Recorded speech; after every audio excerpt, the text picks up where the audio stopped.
feel like the program's kind of or the project is kind of at a turning point here and has been for the last couple of weeks. But in reflecting, I want to go through my story, my history, and I'm going to attempt to do this in a way that's not super long, though I would imagine this is going to be a longer episode. But I'll try to hit major points without rambling. Okay, so moved to California when I was 5. I think a quick overview of my family is that up until I became an adult at 18, my dad was just a workaholic. He worked a ton. And he also didn't really connect with kids all that much. It's much easier to connect with him now as an adult, that we can have deeper conversations. And so, he wasn't around that much. When he was around, he wasn't really around. So I felt without a lot of kind of masculine guidance, so to say. My mom, very compassionate person, very loving person, but just didn't have the balance of the masculine, didn't have the balance of she was not very good at setting boundaries, and when she did, holding boundaries. And her empathy was beautiful to a point, but then past that point, it was distorted. It was the type of empathy where it's like, oh, I want to help this person because I'm empathizing and I have compassion for their pain and suffering. But then to the point where it's like, I actually can't handle their pain and suffering. So I'm going to help them so that I don't have to feel the pain that I feel at their pain. And so it actually isn't about the other person. It's about me not being able to feel or wanting to feel what I have to feel if you're in pain, which is something that I adopted in a lot of ways. It's something that I think a lot of people adopt when other people's pain gets to us too much. We either have to numb out, disconnect from that person, or change their pain so that we don't have to feel how we feel around them. But again, beautiful heart, did a ton for me and my brothers. So that was kind of the parenting dynamic. The brother dynamic is my eldest brother, I want to say when I was 10 or 11, was sent away to boarding school for the first time. And since that point, he's been in and out of rehabs and different things. And great dude, but definitely has had struggles with addiction. And my middle brother at that same time when I was 10 or 11, he emotionally regulated very differently than I did, whereas I was the avoider and kind of masked my emotions a lot. He would explode a lot more. He had a lot of anger stuff. And yeah, I think at that time we weren't as close, but then as time went on, we had some mutual friends that actually kind of drew us closer, and now we're very close today. So all of that is to, number one, paint a picture of my family, but number two, to say that all of the men, and especially older men in my world, there weren't either something I wanted to emulate or there just wasn't guidance there. So I felt very lost in a lot of ways. I felt very without proper guidance, proper mentorship, without being around someone who was very centered in themselves and could really guide me in life, which I yearned for a lot, even though I'm not sure I could have communicated that at the time. So I felt lost. I felt insecure. I wound up getting very close with a friend group, and we spent a lot of time together, and that was really healthy and helpful in a lot of ways, but also unhealthy in other ways. Just kids raising kids in a way. yeah, which has its ups and its downs. So there was a not enoughness that I have talked about in the past episodes where it just felt like I needed to be something other than I was in order to be enough. I needed to be something other than I was in order to be worthy. Yeah, there's just a lot of me wanting more guidance, feeling lost, wanting to become something more. So I kind of had wanted to be an adult really early on because it seemed like adults, or at least I had an idea of what an adult would be, of being very centered and being very strong, and then who they are and confident. I wanted that confidence, not the false confidence that I had as a teenager, which I think so many teenagers go through. It's such a weird time of life. And so all of that insecurity and lack of enoughness mixed with a genuine interest in spirituality, a genuine interest in Gandhi or Dragon Ball Z or Chinese martial arts movies, or whatever it was that eventually led me to being interested in SRF, Self-Realization Fellowship, and going to China and going to the ashram and all that stuff so there was a genuine interest that I was running towards, but there was also a life that I was running away from, because after I graduated high school, I felt very boxed in, caged in. I can't keep living the life that I'm living, can't keep being around the same people that I'm being around, that I was around at the time, because of the mentality, because of that peers raising peers. After a while, it's just like, oh my gosh, I need better guidance than this. So I was actually planning on going to the University of Arizona out of high school. Me and a buddy of mine were gonna room together and in the whole nine, and at the last minute I pulled out, and I was just like, I can't do this. I cannot do this for another 4 years. So I stayed behind, went to a junior college for a couple of years, worked for a couple of years, and just tried to figure some stuff out. Then I went to China, then I went to the ashram, then I went to the University of Michigan, got my degree in religious studies. It's the closest thing I could think to study with all the stuff that I was interested in. And then after that, I went and worked for a school for students with special needs for a semester, and then I went back to the ashram again. And so that time of China studying Tai Chi and Qigong, time with the SRF monks, time in Michigan was such a breath of fresh air. It was different. It did give me some more guidance in some ways. It was very helpful. It's very helpful. And I ran towards something that was healthy, even though it was extreme. It was healthy. My soul needed it. It was nourishing.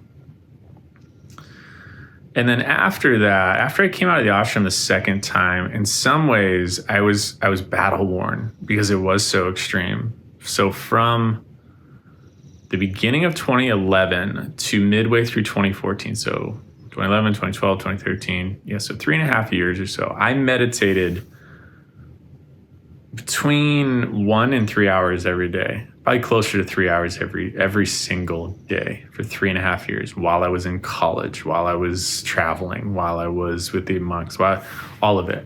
I mean, I was very sincere, very on point, very disciplined. And a lot came out of that, but also I just can't keep doing this. This is not sustainable. And in some ways not worth it. The juice wasn't worth the squeeze, because what I was getting out of it was more discipline. What I was getting out of it was like, oh, I can do a lot. Like I can really push myself. But the depth and I was very calm, very peaceful, very connected in some ways. But at the same time, it just was like, oh, I can't keep doing this. I just can't. So I kind of, after all of that, after I left the ashram, I kind of came out a little bit fatigued. And not long after that, I met my previous partner, Melanie, and I was kind of in a search for what now? What do I do now? And that's when I started teaching meditation and mindfulness at a yoga studio and got involved with CrossFit and sports performance coaching because I was a high school. So during my 2 years after high school, for one year, I coached high school football. I was a junior varsity receivers coach and whatnot. Just kind of coached at the same place that I played at my high school. So I was used to that. I'd been working out since I was 14. So I got back into that through CrossFit. I did some CrossFit in college too. So I spent the next 3 years coaching CrossFit, teaching meditation, and also doing some side jobs, selling home cleaning units and whatnot, which was fun in some ways. But really kind of trying to figure it all out. What now? Dabbled in real estate a little bit. And continued to explore spiritually in some ways, but in some ways I fell off. In some ways I stopped meditating consistently. I was just tired. I was tired. Started drinking a little bit again. And then in 2017, Mel and I decided to go all in on life coaching on what we were enjoying doing, which is health and wellness. And during that time, I got involved with a mastermind group that was oriented around life coaching and started getting involved with plant medicine, mushrooms, ayahuasca, different things like that. And so it kind of just, it's been an exploration. It's been what's next? What's next? What's next? And it was around 2019 that I started to get more involved with healing. And Mel had PTSD from childhood, and I was introduced to trauma, real capital T trauma, and trauma, supporting people with trauma and whatnot during that time. And that was a eye-opening experience, to say the least. It was very difficult. But I hadn't really done a lot of my own healing yet. I'd done a lot of growth stuff, mindset growth, spiritual growth. But I hadn't spent much time working on my own trauma and working on my own stuff, darkness. So around 2019, 2020, I got more involved with that type of work, somatic work, somatic psychotherapy, men's group. Got involved in a men's group mastermind that met for a couple of years every other week. Did some in-person immersion retreats. Started working on my shadow. Started working on all my muck, the grossness. And just what wound up occurring through it all is that I would pretty much take something as far as it would help me go, and then I would move on to the next thing. So I did the meditation only thing for that 4.5 years or whatever it was. And then it was like, okay, I need something a little bit different now. And then that led to, back to sports performance and sports nutrition coaching, and then the meditation mindfulness, but in a different way. And then that led to the mindset mastermind, life coaching mastermind for a couple of years. And that was good. But then that kind of ran its course, and then got involved with a few different, or more of the psychotherapy stuff. Got involved with resiliency training through HeartMath, and I got certified in that. And got involved with something called circling, which is the presence practice that I've been doing with people during this project. And one thing has led to another. It served its purpose. Went during the plant medicine. I did a wave of ayahuasca ceremonies, and then I haven't done it since, I want to say 2018, sometime around there. So that came, and then that served. And the mushrooms has been a little bit more consistent over time. But those are getting further and further apart. And the enoughness and the not enoughness has been there the whole time. In one way or another, there has been, even with all of that growth, all of that healing, all of that, all the different things I've done. Number one, it's been slow going in a lot of ways. There's always been a part of me that has been playing the game, and not necessarily the game of presence, but whatever game I was playing, I was trying to win, right? I was doing it to be done. I wanted to heal so that I was healed. I wanted to grow so that I was enlightened. I wanted to, meditate so I was enlightened, grow so that I was developed. Everything's been trying to get some place where I can finally just go, oh, okay, I'm done. And in some ways that makes sense. And it definitely makes sense through the context of the lens of Western society, where we are very much, it's called the finite game, where we play to finish. We play to, I want to play chess so that I win. Play football so that we win the game. There's an end that we're looking for. Even careers are meant to end in retirement. There's just a lot of end. Versus the infinite game, which is I want to play and learn how to play well, knowing that actually the way to win the infinite game is to keep playing. The only way to win the infinite game is for the game to go on. And that's something that I haven't been as good at. I haven't been doing the growth or the healing to keep playing, to recognize, this is lifelong. And I've said that to myself throughout the years, 1,000 times. Like, the concept has been there, but the reality of living it is a very different thing. And so that enoughness was always oriented around winning or around ending.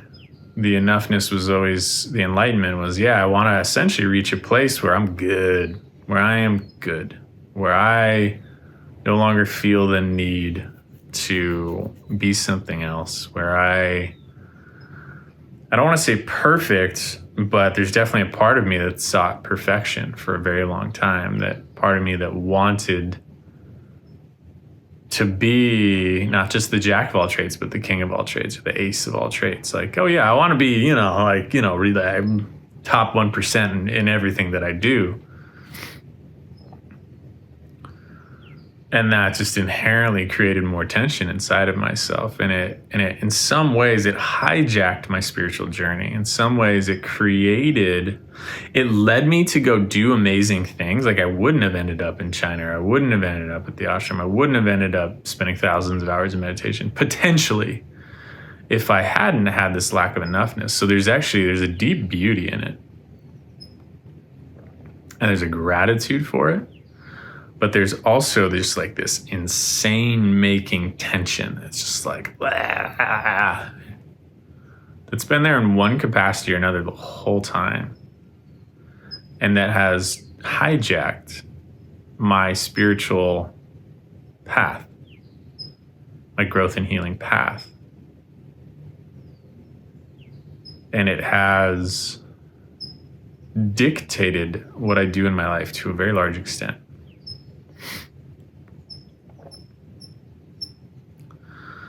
And so now, within the last however long, as I have been talking about giving up my quest for enlightenment and letting go of that, and just really coming into the desire for freedom, to be free as I am, to be free, to be who I am as I am, this moment as it is others. A lot of it has to do with reorienting to these things. Not that I'm letting go of my spiritual practices or my spirituality, not letting go of my healing journey or my growth journey, my developmental journey. It's not like I'm trying to freeze time now and just be like, okay, this is who I am as I am, and there won't be any more growth. No, the truth is, if I meet this moment completely with all of myself, then there will naturally be evolution.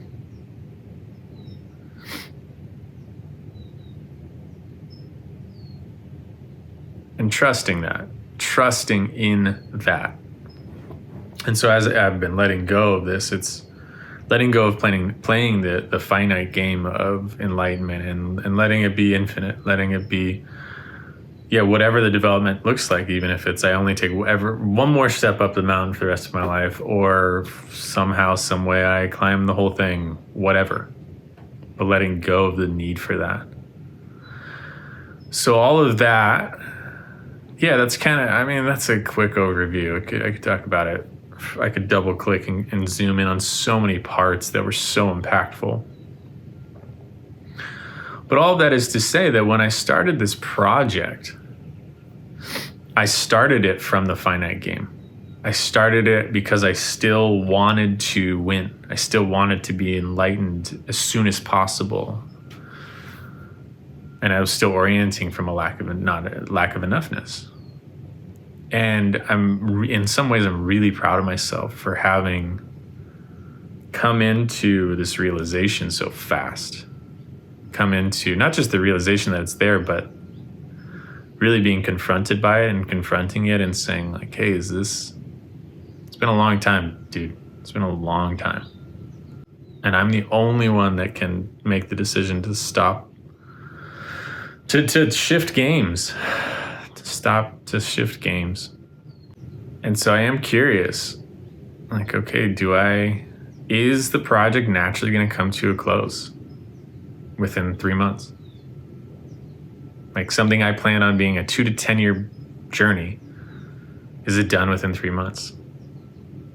And I told almost everyone in my life about this and closed down my business, did all this stuff for 3 months. Maybe. And I noticed the only part of me that wants to stop that is the part of me that doesn't want to. It has to do with controlling people's perspective of me. It has to do with, I want to make it a little bit longer so that it doesn't look like I failed. Yeah, it's just about other people. If I think about if no one else was a factor in this at all, I'd probably close up the project pretty soon. And I've been sitting with that. And as I've been sitting with it, this is a long video. As I've been sitting with that, what has come through is I want to go back to school. I want to go get a master's in clinical psychology. That feels good. As I'm in school, do some coaching, keep doing some coaching. I enjoy that, but also maybe get a job outside of that realm for a while, even if it's just for a couple of years. I want to live in that freedom. I want to live in that love that I've talked about. I want to think about me less. The last 14 years, as much as I have integrated service and being of service through being a coach in different capacities, and as much as I have done my best to help others and been in a partnership for 8 years and learned to integrate thinking about someone else and having 4 animals, and as much as I have not been me focused. I've always been me focused in a lot of ways, but these last few months have been so me focused that it's like, it doesn't feel great. I mean, it does in some ways, but past a certain point, it's poisonous again. It's like, there's something called hormesis, and hormesis is essentially that the healthy pocket of stress or stressors that we can take that we actually need. Anything less than that, it's basically like malnutrition. Anything more than that, we're getting too much. So plug almost anything into that. Sunlight. If we don't get any sunlight, that's unhealthy. If we get too much sunlight, that's unhealthy. So there's a pocket. And our different capacities take in different amounts. Exercise, if we don't get any, that's not healthy. If we get too much, that's not healthy. There's a specific amount. And our capacity dictates that. Meditation. Focus on self. So self-awareness. If I have zero self-awareness, that's unhealthy. If I have too much to the point where I'm self-centered and I can't stop thinking about me, and everything in life I orient through the lens of self-referencing, which I have been experiencing, it isn't healthy. And so there's a healthy amount of, okay, I want to take in the world and I want to include myself as I take in the world. But I've crossed into like I'm done. I'm over thinking about Harry so much. I want to focus on getting my master's, or I want to focus on work. I want to focus on friends. I want to focus on life outside of Harry. I have poured a lot of time and energy into not feeling lost anymore. I've poured a lot of time and energy into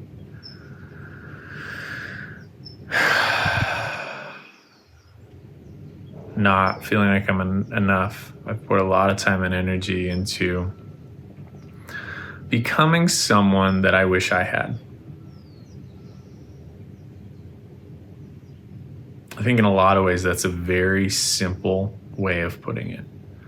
I have in a lot of ways tried to become the person that I didn't have in my life that I really would have liked to have had. A strong male figure that was highly compassionate and empathetic, but also strong in getting stuff done, that ruled their universe well in a way, was constantly learning and growing, who navigated life well, whose very existence was art in motion. And in some ways I've achieved that, in other ways I have a long way to go. It's that infinite game.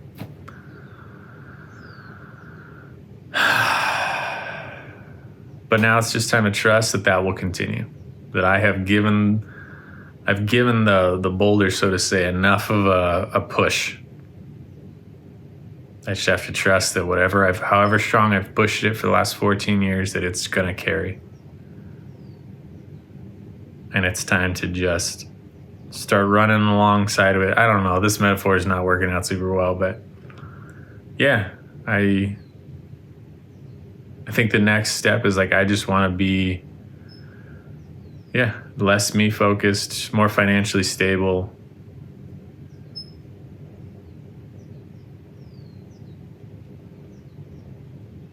Free to love. I have a feeling that this is going to be near the end of this project.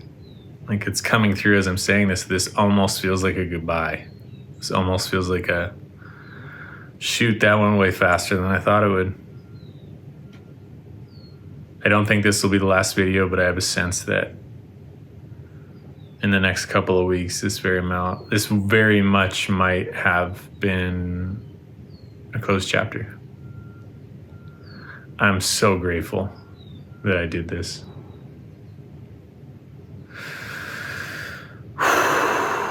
Whew. Wow.